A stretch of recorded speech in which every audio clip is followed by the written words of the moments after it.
You scroll through hundreds of job descriptions, but they all sound the same. You spend so much time on every application, but it doesn't seem to matter.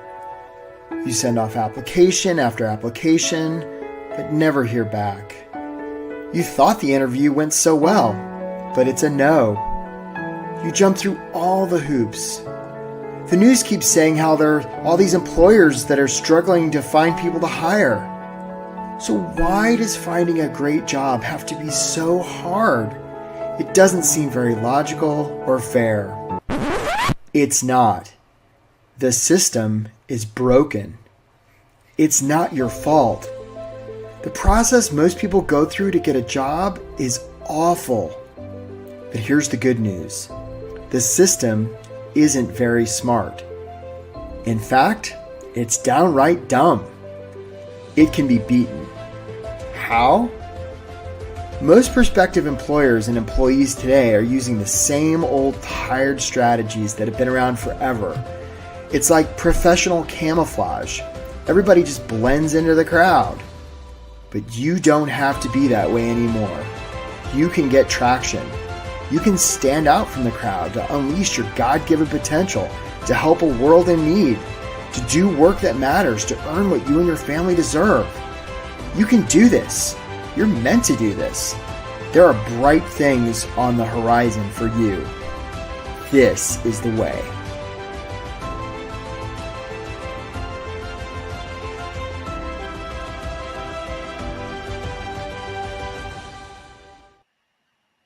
Hello there, my friends. Welcome to the workshop. Get hired fast without settling, getting ignored, or losing hope.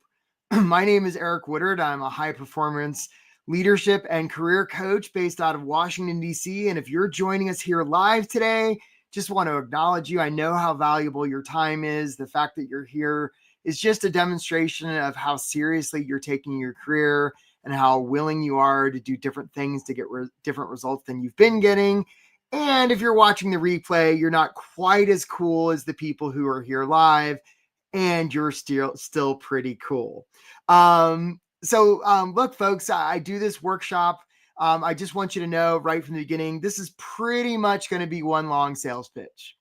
Nah, I got nothing to sell you, folks. Like, this workshop is going to be pure content. I'm going to give you a bunch of strategies and tactics that you can put to work right away to put your job search on the next level. Some of you have written me and said that you already know you want to talk to us about the possibility of getting help. If that's you, I just want to put this in the chat, and Jen is there helping us today. So Jen, if you would put in the chat the link to book a call, we'll put it in there right now. And so if you're looking to book a call, then you can let us know, and we'll have that link in the chat momentarily. There it is. Thanks, Jenna. Great job. So look, if you would, as we get going here, also put into the chat where you're from and how long you've been on the job search. And we're going to get going right now. And we got a nice tight group here today. So here we go. So look, guys, sometimes being on a job search, hey there, Darlene, right, can feel like pounding sand. Sometimes Glenn and Linda, sometimes, and Jamichael, sometimes it can feel like timing a glacier, Danielle in Tampa. Sometimes it can feel like being adrift at sea. Sometimes it can feel like wandering through the desert. Sometimes, Yasleen in Miami, it can feel like going into an arena. Sometimes, Scott, west of Houston, it can feel like looking into a bath, Sonia in Summerland Key.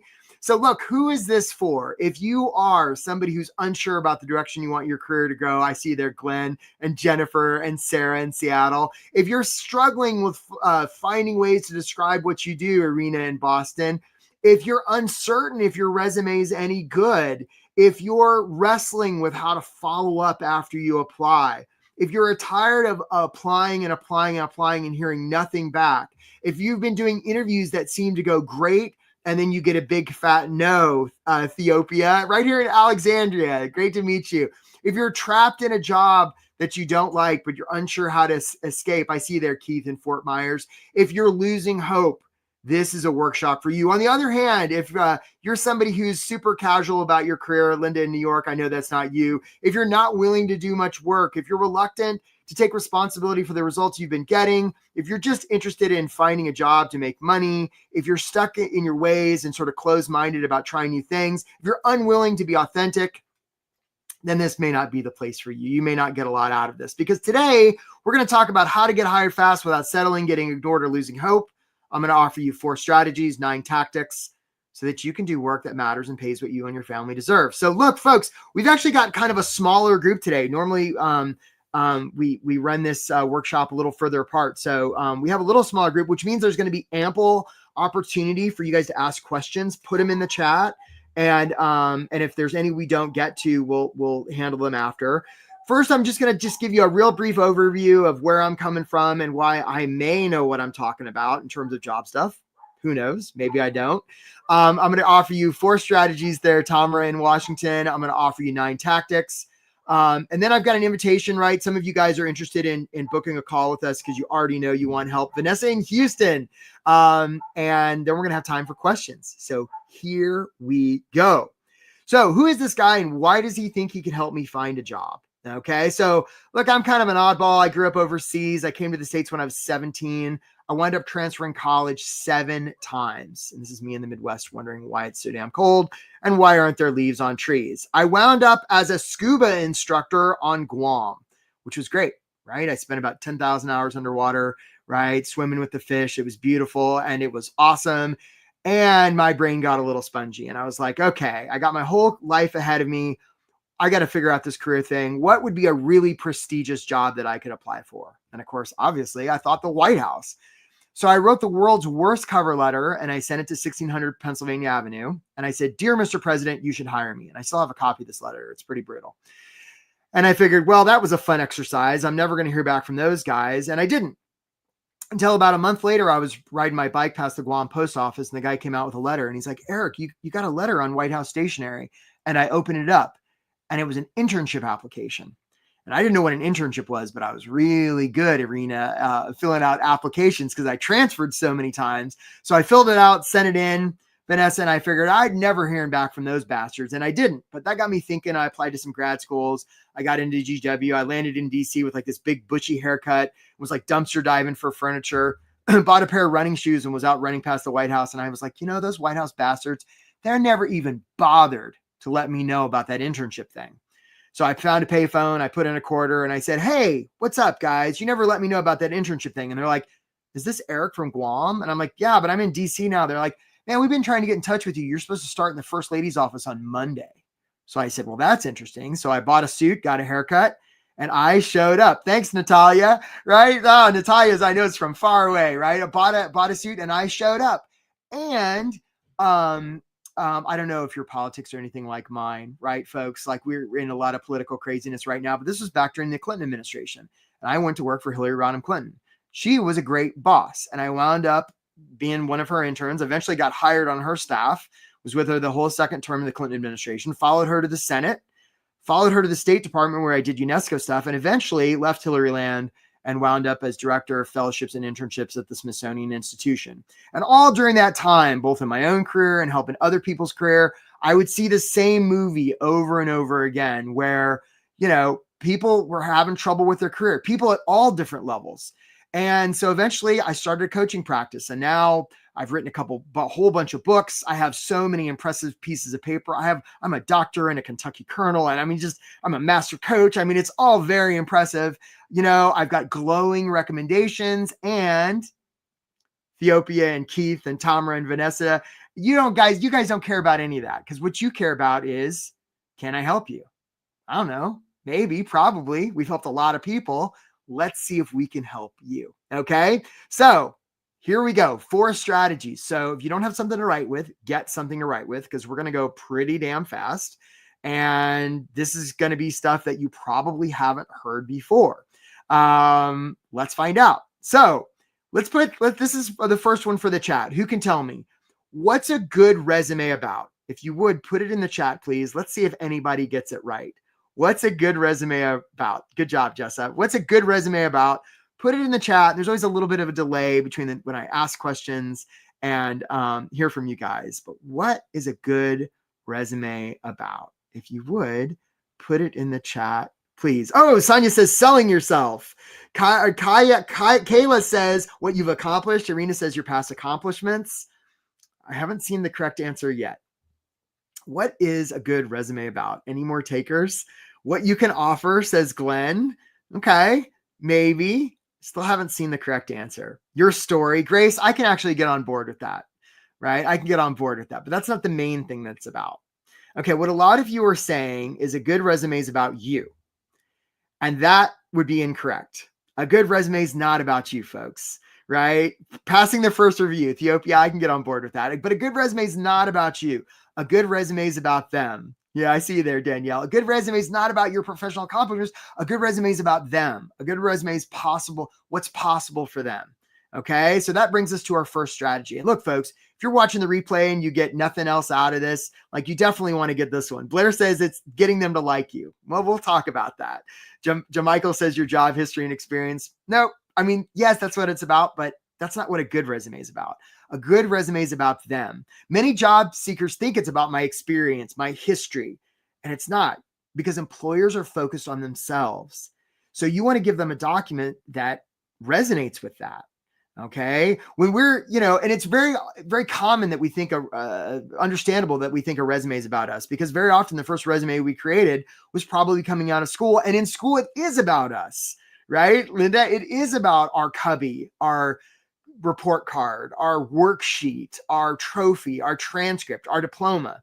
And yet when we move to the working world, it's about them. It's about the customer, the client, the constituent, the shareholder even. And yet somehow we forget to make that stretch. So we want to make the application about them. And when I mean application, I mean the cover letter, the follow-up, the networking, the interview. Make it about them. Okay. You don't want to make this all about you. This isn't really anything about you. This is about them. Okay. Second question. If I went to a library and I saw a shelf of storybooks and I looked at the front cover of each of those storybooks, there'd be some words on the front cover of those books. Folks, what do we call those words? Right? What do we call those words on the front cover of those storybooks? There's what would you call those words on the front cover of those storybooks? I'll give you a hint. It begins with a T.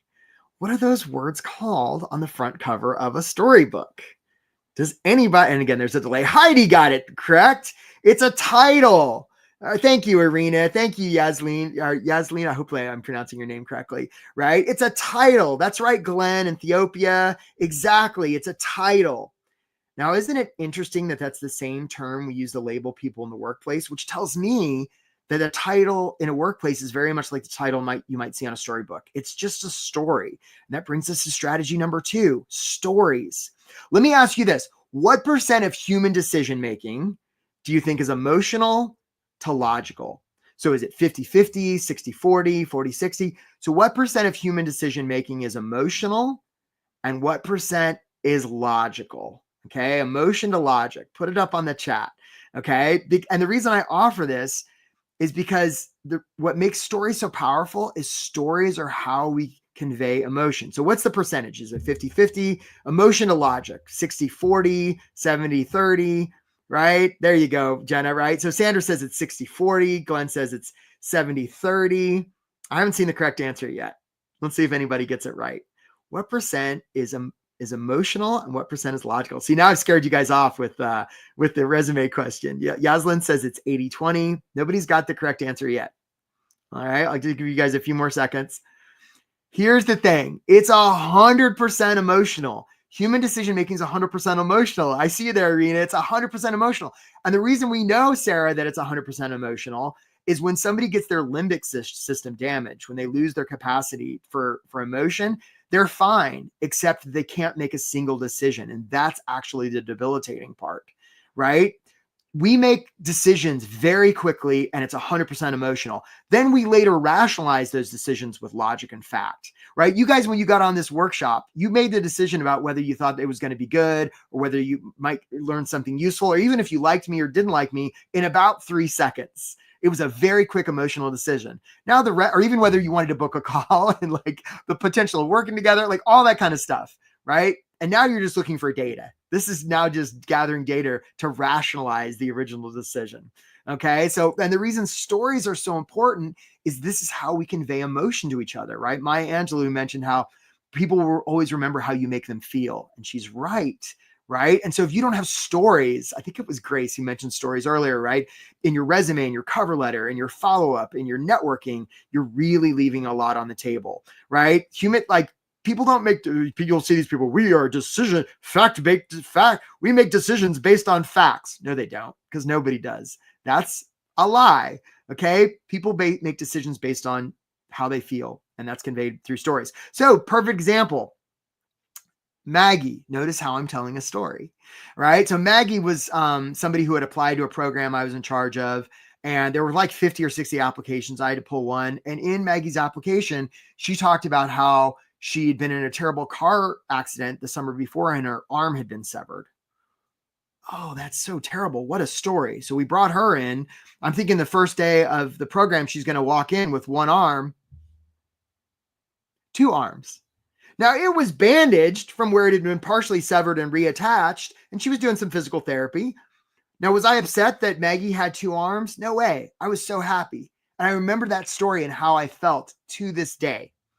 I'm not sure I could tell you Maggie's last name. I probably could, but okay, story is super important. Okay, next, we're on to the next strategy. Who can tell me who this guy is? What's this guy's name? I'll give you a hint. He comes from Idaho, and he is a friend of llamas, right? What is this guy called? Who knows? What's this guy's name? Does anybody know? I bet somebody does. I know there's a little bit of a delay. Yeah, that's the actor. Thank you, Sarah. Right? So yes, John Heder is the actor, but what's this character's name? Does anybody know? I bet somebody does. Thank you, Darlene. Darlene coming through for the win. Thank you, Verlance. Right? Yes, this is Napoleon Dynamite. And so, first of all, if you haven't seen this movie, I see you there, Yasleen, right? If you haven't seen this movie, stop your job search immediately and go watch this movie. I mean, come on, folks. We're trying to create a society here. And I don't want to ruin this for you if you haven't seen it, but basically Napoleon Dynamite's a high school kid. He sort of beats to his own drum. And there's this one scene where he's on stage in front of the entire school. He's managed to get a cassette tape up to the sound booth, but he's got to do this impromptu performance that he hasn't really planned. McLovin, that's right, Jim Michael. So they play the music and the whole student body's looking, and Napoleon just cuts loose, and he does this crazy dance performance, and it's the wildest thing you've ever seen. And when he's done, he's sort of panting and sweating, right? And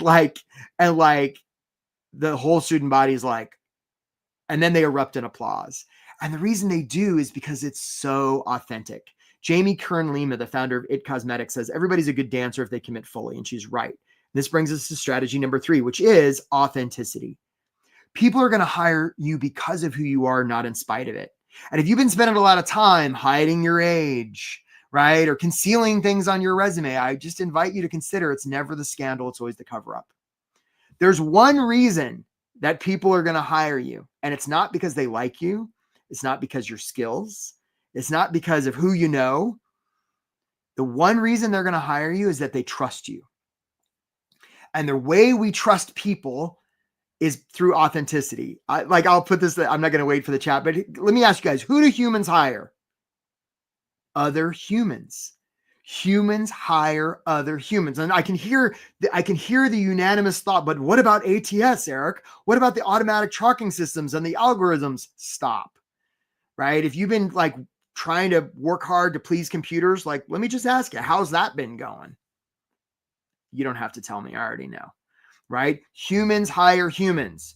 So we want to give them evidence that we're a human. And the way we do that is by showing them that we are human, giving them human stuff. So if you don't have that in your application, that could be one of the reasons why you're having trouble. Be relatable. So perfect example. One time I was talking to Nina, who was been trying to find a job for a long time. And so we were working on her resume, and I said, Nina, what do you like to do for fun? And she was sort of cagey about it. And I was like, yeah. She's like, well, actually, Eric, I like to collect pens. I have a pen collection. I'm like, well, that's super weird. Let's put that on your resume. And she's like, oh, what do you mean put that on my resume? And so I argue with her for about 30 minutes, and I finally get Nina to put on her resume that she has a pen collection. She didn't want to. I hear from her about 30 days later. She says, Eric, I'm calling to thank you because I went in for the interview. We talked about pens for 30 minutes and I got the job. This happens for my clients all the time, right? They put stuff like that on their resume and it's the reason they get the interview and eventually the job. So many examples I could offer. Okay. We had somebody last fall who decided, this was her idea. She came up with this on her own. She put on her resume at the end, 2 truths and a lie. Got her 2 interviews and 2 offers. Now that's on my resume because it's such a good idea. Remember, people are going to hire you because of who you are, not in spite of it. Stop hiding your age. Stop trying to please the computers. Okay, authenticity is your superpower. That's right. Okay, so here's Abe Lincoln. He says, give me 6 hours to cut down a tree and I'll spend the first 4 sharpening the axe. And this brings us to strategy number 4, which is consistency. There's one reason you're not having as much success in your job search as you like. And it's not your experience. It's not that, you have mustard on your shirt. Right? It's not who you know. It's none of that. Right? It's that the current results you're getting are perfectly attuned to your current system. So if you want to have better results, you got to have a better system. And look, it's very likely the system you're using is at like a gearbox about this big and it's got like a sticky button and like kind of a rattly gear shift. And you have done wonders with this control panel. But what you don't realize is there's a whole control room of controls and knobs and dials and stuff, things you don't even know about.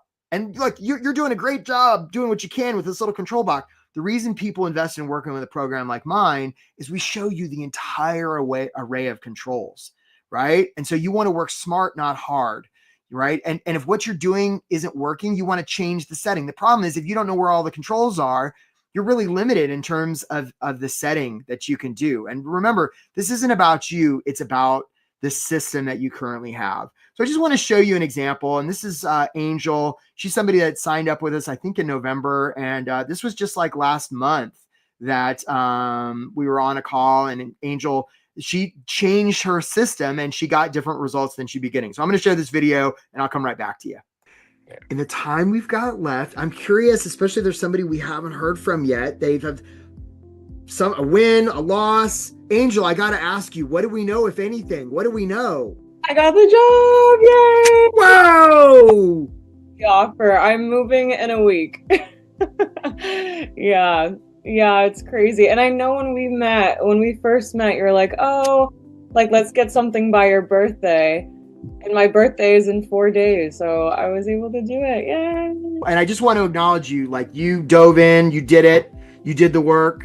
Thank you. Way to go. It would have been possible without like signing up for this program. Truly, I think it made the difference for me. So good, Angel. Yeah. Really happy for you. Super awesome. Congratulations to you. Yeah. I could watch that all day long, right? So again, Angel just changed her system and she got different results. So, and she met us by coming to a workshop just like this, and she decided to sign up for a call. And so look, if that's something you're interested in doing, I'm going to ask Jessa to put the link to book a call in the chat right now, because I can see people are already booking calls. I think we're already full for this week. I think we have time next week. So if you're interested in getting help, and again, a lot of times people are like, oh, I don't have money, I can't afford it. Like, look, if you can't pay a single dollar, which I know isn't true, like, don't sign up for this call, because like, we want you to invest in yourself. And if you're like, want help and you can do like a payment plan, it's really affordable. If you're just open to exploring it, like, we never let money get in the way of people getting help. So if that's something you're interested in, go ahead and click that link and book a call. Okay, so how do you put this all to work? Let's get into the tactics right now. 9 tactics, buckle up. Let's go. Here we go. Tactic number 1. Now look, folks, if you haven't been paying attention to this workshop, you've been like, trimming your bonsai tree or, arranging your stuffed animals or something, please come back to me, because if you get nothing else out of this workshop, even if you're watching the replay, I want you to pay attention to this, because here's my question for you. Let's say there's a lake, and in the middle of the lake, someone's drowning. Now, those people are surrounded by other people in little boats. Okay. So somebody's drowning in the middle of the lake and they're surrounded by other people in little boats. If that was a job search, who's the person drowning? Put it in the chat. Let's see if anybody gets it right. Okay. So somebody's in the middle of a lake drowning, and they're surrounded by other people in little boats. If that situation metaphorically was a job search, who's the person drowning? Let's see if anybody gets it. And actually, people have been getting this right lately. It must be that I give such great workshops. That must be the reason. So who's the person drowning in that situation? Jamichael says it's me. Yeah, Jamichael, I hear you, man. Who? Yeah. So Grace says it's me. Okay. Glenn says it's me. Guys, you feel like you're drowning. I'm so sorry. But all those answers are incorrect. Sarah says it's the business. Interesting answer, Sarah. Okay, we'll give people a few more seconds. Who's the person drowning? Right? I've stumped you. You know how tricky I am now. You're afraid to give answers. So look, folks, here's the correct answer. Sarah's actually got it right. Yeah, Yasleen, I see it right. Sarah's correct. It's not you. That's right, Danielle. Danielle's got it right too. Okay. It may feel like we're the ones drowning, and we're not the ones drowning. It's the employer, right? The employer's drowning. We're the ones in the boat. And yet, very often, we act as job seekers like we're the one drowning. We'll say things like, oh, pick me, I'm the best one, right? And the employer who's drowning is like, well, I don't know, right? Like that person seems awfully eager for them to rescue me. So realize that you're not the one drowning. They are. And the reason we know they are is they put out a job description. They've said, hey, we're drowning, help. So the way you want to approach this is, and this is tactic number one, is with the right mindset. You never want to get into the business of saying, I'd be really great for you. You never want to get in the business of selling yourself, because selling yourself is creepy. What you want to say is, hey, you're drowning. That sucks. That's terrifying. That's terrible. Let's have a conversation to see how we might get you out of the water. Because what's important here is not that I'm the one that rescues you. What's important here is you don't drown and die. And look, by the way, if you don't want to pick me, that's 100% okay, because there's lots of other people drowning out here. There's also lots of other boats. This is the energy you want to bring to your job search. And we're going to talk a lot more about this, right? Remember, needy is creepy, right? There's lots of jobs out there. You need a job. You don't need that job. So act like it. You want to approach this from a place of service. And remember, people don't want to be sold, right? Selling people is creepy. We've gone over this historically, right? And buying people's even creepier. Okay. Like nobody wants to be sold. What they want is service. And so that's what you want to offer them. Okay. We're already on to tactic number 2. Can you believe it? Drowning in apps, Tamara. I see that. Yeah. Maybe less apps, more people, more relationships. Stop being thirsty. That's right, Theopia. Exactly. Okay. Some of you may have seen the show. It's called Deadliest Catch. And it's a reality TV show. There's these fishermen in Alaska, and they're usually on these really kind of somewhat dangerous crab fishing boats. And they drop these big steel cages called crab pots onto the bottom of the ocean floor with a little bit of bait. And crabs come in, and they're like, there's Charlie the crab. And he's like, oh, free food. And Charlie climbs in. And then there's Sally, and there's Dorothy, and all the crabs climb in. And eventually the bait's gone. And more crabs join, because crabs like to be with other crabs. And here's the interesting part. If and when all the crabs are in there and one starts to leave, they're like, hey, their food's gone. I'm out of here, guys. The other crabs will pull that crab back in, even pulling off one of their limbs, or they'll do a crab murder. They'll commit crab manslaughter, because crabs instinctively like to be with other crabs. And this brings us to the next tactic, which is your environment. Okay. Your environment really matters. A lot of us are thinking, oh, I'm so terrible. I haven't worked on my job today. I don't have the willpower. Yeah. Environment eats willpower for lunch.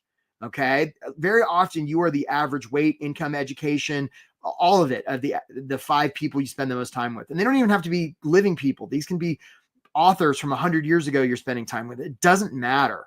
Okay. So you want to really, really fine tune your environment. And if your environment isn't fine tuned to help you with your job search, it's really something to look at. This can include given family members that may be saying things like, oh, we just want you to settle. Right? And a lot of times it's because they love you and they want you to be safe, and it's not helpful. Okay. Environment has a huge impact. You want to be intentional about it. You want to safeguard it.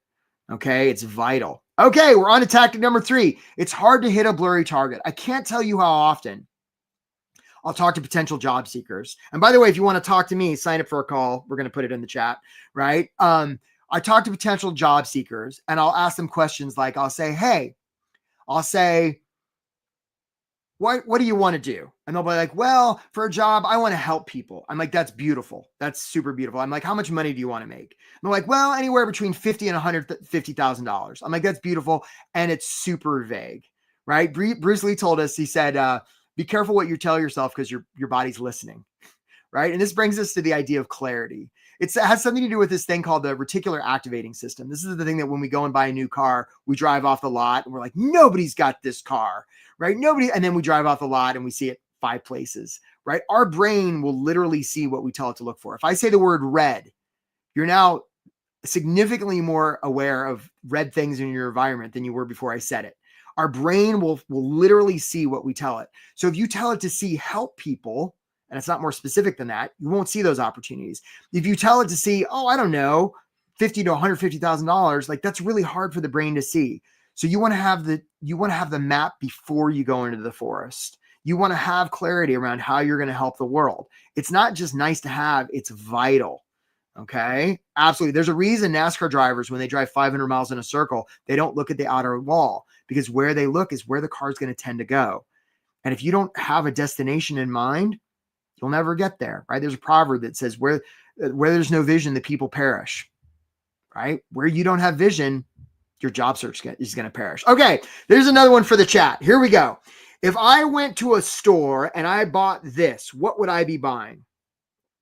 Put it in the chat if you would, please. Thank you, Jessa. You're doing a great job, right? If I went to a store and I bought this, what would I be buying? Let's see if anybody gets it right. What would I be buying if I went to a store and I bought one of these things? What would I be buying?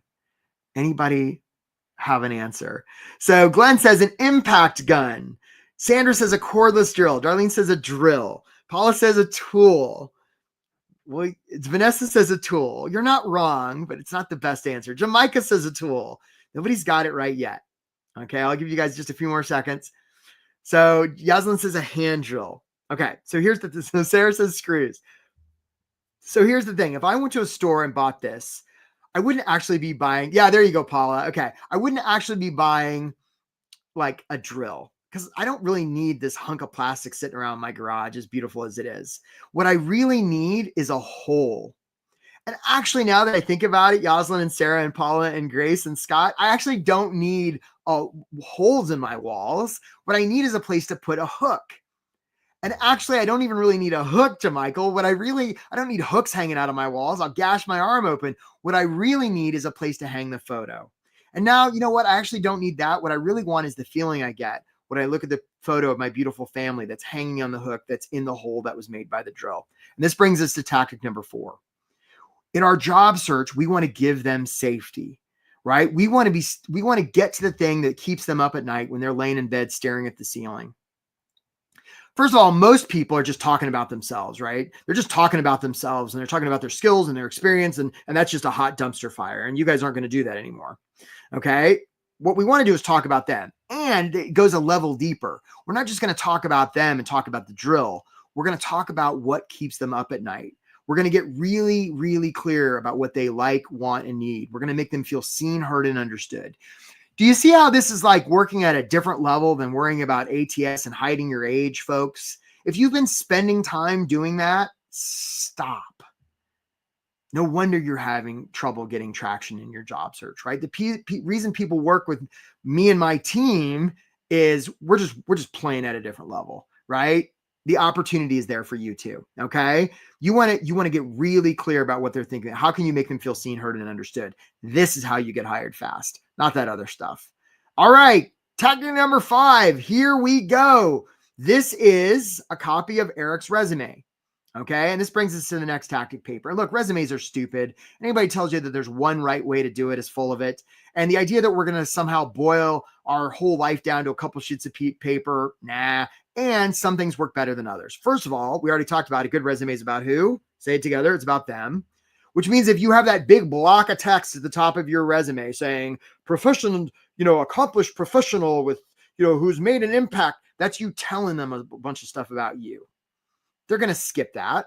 They're going to go right to the evidence where they can see the possibility for them. So if you've got that in your resume, no wonder you're having trouble getting traction. Okay. So many resumes, they follow like I can see a Teal resume about 900 miles away. And for those of you who are like, what's Teal? It's software where they make all the resumes look alike, right? You don't want your stuff to look like other people. You don't want to, make the case that you're exceptional and show them that you look like everybody else. It's professional camouflage, right? This is what we help clients with. This is how they get hired fast.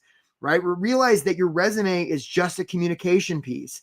You want to communicate with potential employers in a way they cannot ignore, right? So for instance, do you have hyperlinks in your resume? Simple thing, takes 2 seconds to do. Do you have them in yours? You could, right? And there's like about a million other things that we help clients with, similar things. You want your stuff to stand out. Okay, on to the next tactic. If a job application is submitted, but there's no follow-up, does it even make a sound? I would humbly suggest it doesn't. Now, some of you are like, well, I follow up when I get the interview, or how can I follow up if I don't have a contact? Listen, folks, if the person you loved most in the world was kidnapped and the only way they would be set free is if you could make contact with that employer by the end of the day, do you think you could figure it out using the vast array of internet and other tools that are at our disposal today? Of course you could. It's possible to find people's contact info. And if you can't find it exactly, you're going to find somebody they work with. And the urge to correct is so insatiable that if you get it to the wrong person, it's going to get to the right person so fast it'll make your head spin. Okay, so this brings us to follow-up, right? A lot of people think, ooh, isn't that pushy? Remember the drowning situation. Somebody's face down in the water, floating.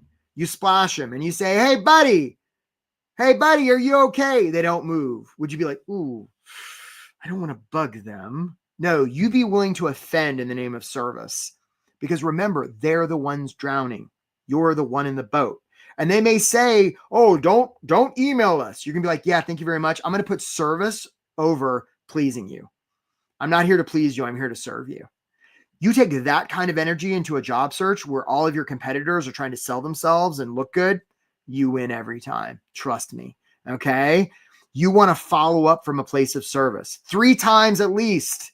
There's a guy in New York City, a guy named Ryan Serhant. He wrote a book called Sell It Like Serhant. And he had a reality TV show, and long story. But anyhow, in his book, he talks about how he really prides himself on being responsive on email, except when people apply to his company.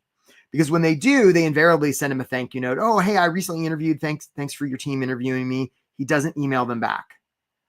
And then if they email again, he sends them back something really discouraging, kind of like, right? And it's only when they email the 3rd time that he's like, why don't you come in and talk? You can have that big paragraph that says you have leadership and you know how to take risks and show initiative. And then if you don't follow up, they're going to believe what you show them much more than what you tell them. So rather than have that big block of text, just show them in how you engage, right? Follow up from a place of service. Don't be afraid of offending them. This isn't about offending them. This is about serving. Like, what are they trying to get done in the world? And how can you help make that possible? That's what we're about. This is how you do your job search. Okay, folks, tactic number 7. This is another biggie. If you haven't been paying attention, tune in.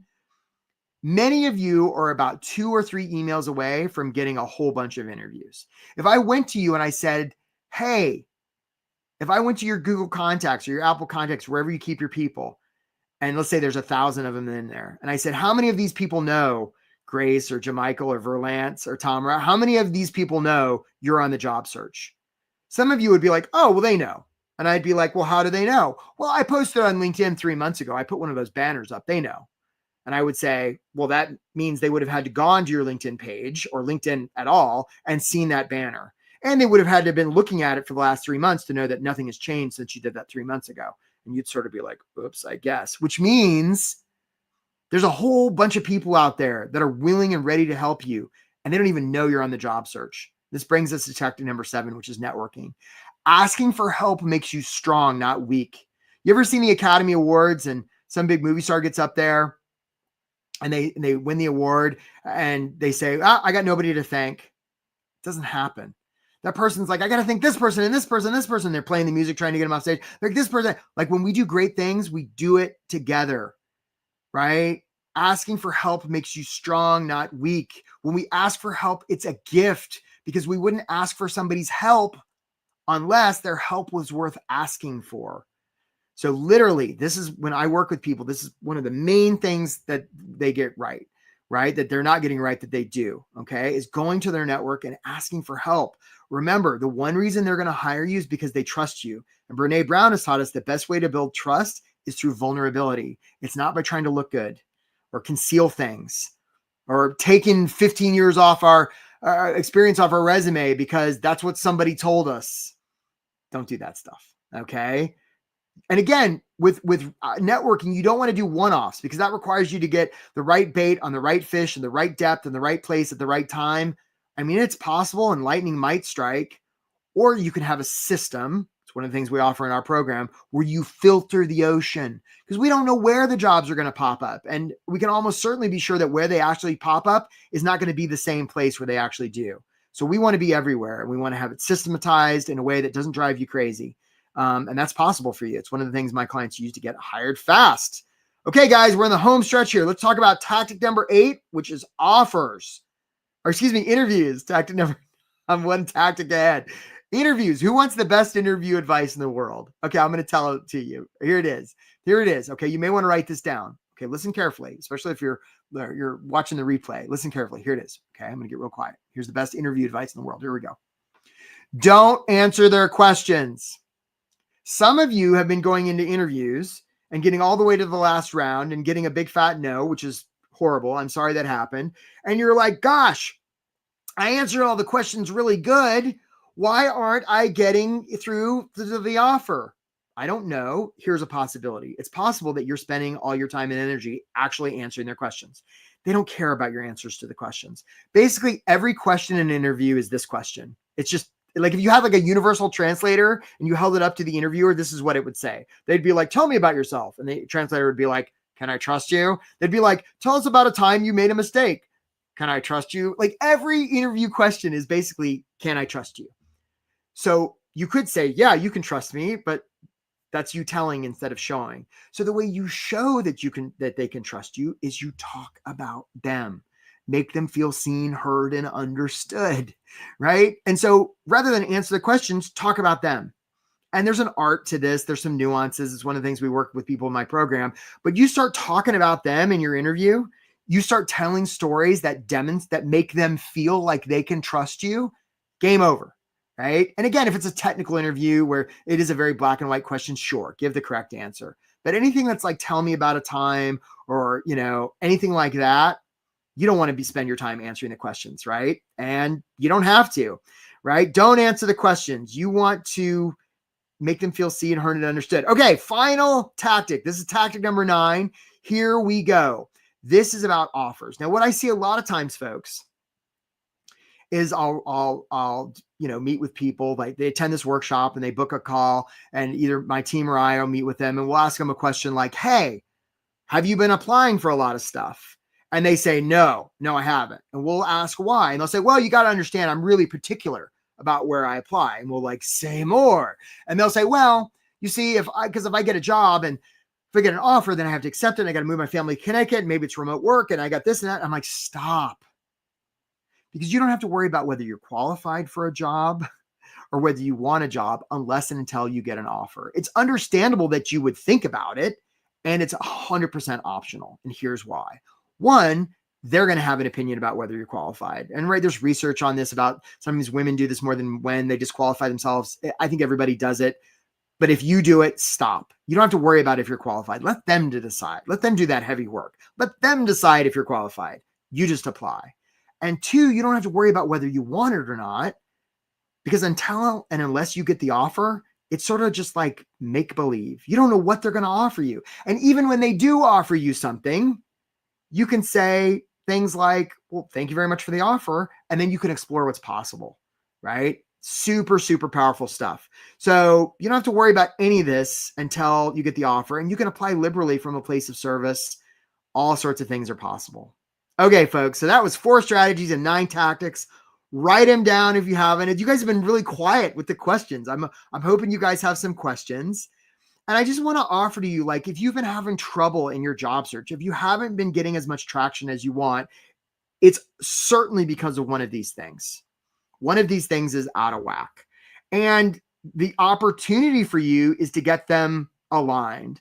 And I just want to show you one more video. One of the things we do in my program is we do a group call. And so this was from a couple of months back. We were on a group call, and literally on the call, this happened. Okay, so this is Kay. This is a real short video. Just take a look. Path, man. Keep on the path. All right, we're getting a bigger crowd now. It's so nice. Tell me who else has something to share. Yeah, Kay, talk to us. So I went off camera a few minutes ago because I just got an offer from my dream job and my dream company.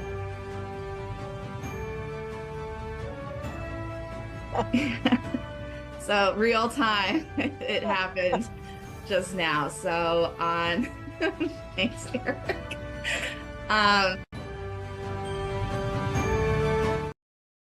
Yeah, so that's awesome, right? So yeah, Kay worked with us for a couple months and she got hired fast. So look, folks, some of you have been listening to this and you're like, okay, every day I've been on the job search. I've been waking up hoping that something's going to be different. Something will be different today. I've been waiting and waiting and waiting and waiting and waiting. And I just invite you to consider, what if this is the thing you've been waiting for, right? You don't have to keep doing what you've been doing to get the results you've been getting. If you're interested in getting help, right? Like, we're going to put the link in the chat one more time. Sign up and book a call with us. No strings. Just let's explore what's possible. You don't have to keep doing this on your own. I've got a whole program. It's amazing. It involves a lot of one-on-one coaching and group coaching. And there's a Facebook page and a course. And it's totally awesome. And you can get help. And those of you who are like, oh, I can't afford it. Well, how do you know you can't afford it? Right? Like, look, if you're just like really clear, I want to be really clear here. Like, if you're really clear that you cannot invest a single dollar, you have no savings, no credit, there's nobody you can ask for, even if you have a payment plan, like, please don't book a call because we probably won't keep the call. On the other hand, if you're open to exploring what's possible, if you're open to considering that maybe there's some things you don't know, and because you don't know some things, it's possible for you to get different results than the results you've been getting, why on earth wouldn't you book a call? And let's talk about it. Okay. And if we don't think we're a fit for you, like, we'll tell you. And if we think we can help you, like, we're going to take a stand for that. So hope I get a chance to meet a lot of you. And we've already got some questions. I see some coming up. So I'm going to make my face extra gigantic. Let's see if I can figure out how to do this. The full Eric. Oh my goodness, that's terrifying, right? The full Eric face. So let's see if we have some questions. And Jessa, I know there were a few. If you can bring them up for us, and I can see them in the chat too, if this gets a little tricky. I see one. Oh, great. Okay. So do you need to highlight metrics that you've achieved? I'm not sure who's asking this question, but whoever it is, it's a great question. So here's what I would say. So this sort of goes back to what we were saying about human decision-making is 100% emotional. So it's fine to have metrics in there. It's fine. It's okay to have metrics, but that's not the reason that they're going to hire you. What they're going to hire you is because of how you make them feel. And metrics aren't super great about, data is not super great about changing how we feel. So metrics are fine, but what I would do instead is tell stories in your resume, right? Have a result, have an action, say, this is what happened and here was the result and here's how it made me feel. That's going to have so much more teeth than data, I would humbly suggest. Okay, what other questions do we have here? Put it in here. And Jesse, you're doing a great job. Okay, here we go.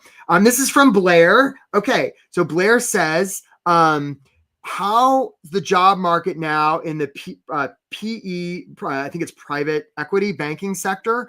I'm not sure, Blair. And something for everybody to consider, because this is one of those things where people say, I say, what's going on with the job right now? And they're like, well, you got to understand the market is terrible.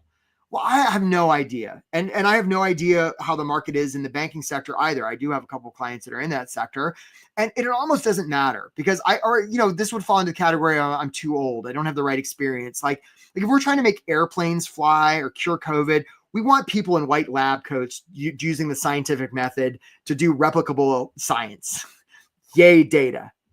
When it comes to a job search, it's all made up. Titles are made up. Salaries are made up, right? Like organizations are made up. So the more powerful question is not to ask, is it right or wrong? Is it true or false? The right question to ask is it useful? So I could tell myself, oh, the market's terrible right now. And maybe it is. I don't know, right? Economists will argue. Or I could say, you know what? The market is perfect right now for me to find the thing where they really need help and I can make the world a better place through the work I do. Now, both stories are equally believable. You have to decide which one's more useful in your job search. Okay, what else do we have here? Glenn says, in the Let's Talk session, do you review resumes? Yeah, absolutely. Right. So if you want to book a call, we'll take a look at your resume 100%. And again, the session we do, it's, like, resumes are stupid and we don't have to spend a long time on them. And it's the reason you want to sign up to work with a coach, because we can take the time to help you craft your resume. Now, look, like, some people will write resumes for you, and it's okay. I know a lot of people that do that. I'm a fan of teaching you how to fish and helping you understand why there may be things in your resume that are going to serve you more than other things. There's no one right way to do it. You're the best person to decide what's right for your resume and what's not. And if we see, if I am working with you and I see you have a resume where you've got that big block of text, right? All the bullets are about yourself and you're hiding your age and the last 15 years of your experience are off there and you've got 15 different fonts and you've got columns going on, I may have some things to offer you or not, but that's what I would say there. Okay. What other questions do we have? What else do we have here? Jesse, you're doing a great job. I see some more questions. Okay, let's see here. I know there's one here from Ethiopia. Are there multiple coaches and what are some of the areas you work on? Yeah, so we do have, Ethiopia, we do have multiple coaches that work on it. I always meet with everybody that signs up for the program, at least a couple of sessions. And then I have a whole bunch of co-coaches that work, but I lead the group session. So yeah, there's a whole team of people that work with you. And unlike a lot of programs, like, you're going to have one-on-one coaching with a dedicated coach. Starts with me and then it goes on to another coach. And some of the things we work on are, go figure, are the exact things we talk about in this program. So it's mindset, it's clarity. It's like, I'll show you what it is, right? Let me see if I can get a little fancier right now. Let's see if I can bring it back up. Yeah, it's this. This is what we work on in the program, right? Mindset, environment, clarity, right? Systems, your paper, your resumes, your cover letter, how to follow up, how to network, how to interview, how to do offers. And the thing about all of this is that different people are in different places on this, right? And I have yet to meet a client that their main bottleneck isn't one of those things. And we just had a guy the other day. His name was Henry. He got an offer and he'd been interviewing forever. And I'm protecting confidentiality here. So, but Henry got a job with a big company. It was one that he'd been wanting for a while. And all we did was we just changed one little tiny thing that he was doing in his interview. But we didn't know that until it happened. That's why you want to work with a coach. Okay, let's see what else we have here. This says Sarah. So Sarah says, if you're asked a behavioral question regarding a personal example in an interview, how would you make it about them? Okay. So let's say, so I'll use you as an example, Sarah. So let's say I was in an interview with Sarah and Sarah said, hey, Eric, how do you help people get hired fast? So I would start like this. Hey, Sarah, sure seems really clear that you're looking to get hired fast. You took some of your valuable time to show up for a workshop about get hired fast. You even were brave enough to ask a question about interviewing. What that really does, it makes you stand out in terms of how serious you are about your job search. Just curious, have you booked a call? Now, I might then pivot to answer your question. So one way you could make it about them when they ask you about you is to do what I just did. But did you notice how the first part of that answer was all about Sarah? And again, hopefully you give me a little grace here. I'm doing this on my feet and it's sort of a meta situation, but that's the gist of it. So when they, if a company cares about A, B, and C, and they say, well, tell us what you've done about A, you don't start up by saying, well, let me tell you all I've done about A. You say, wow, A, you guys do a lot with A. More. Then you can pivot. There's an issue of thought polarity here, right? And it's the most subtle thing. And I will say, sometimes people watch this workshop and I hear from them 6 months later and they'll say, Eric, I did exactly what you say and I'm not getting traction. And I'm like, give me an example. And they show me and I'm like, no, do you hear all the I's and me's in there? And then they sign up and then they get hired fast. So those of you who are like, I'm going to do this on my own, I hope that works out. Or you can just book a call. Okay. Any other questions that we've got here? I really appreciate this crowd. You guys have really stuck with it. Jennifer, I know Jennifer is booked. If you don't mind me saying, Jennifer, I believe, Jennifer, you're already on our calendar. I look forward to seeing you. How do we get a recording of the session? You're going to get it on email or we may message you through LinkedIn. You'll get a recording of the session. Jennifer, I look forward to seeing you. Any other questions here? I think that might be all of them. So guys, I just want, again, I'm mindful of the time. If we haven't gotten to one of your questions and you still have questions for us, again, book a call. Like, we don't bite. Especially if you're interested in getting different results than the results that you've been getting. And I just want to acknowledge you for, taking your career seriously. You wouldn't be spending time to do this unless that's something you were open to. So just know there are bright things on the horizon for you. If you're really interested in, getting this handled quickly, you don't have to do this on your own. You can get results so much faster with help, because we've seen this movie before and we've helped a lot of people just like you. So I'm cheering for you. My whole team's cheering for you. Thank you for being here today, and just rooting for you in every way possible. Have a great day, guys. Keep your chin up. You can figure this out. I promise. If you need some help, let's talk.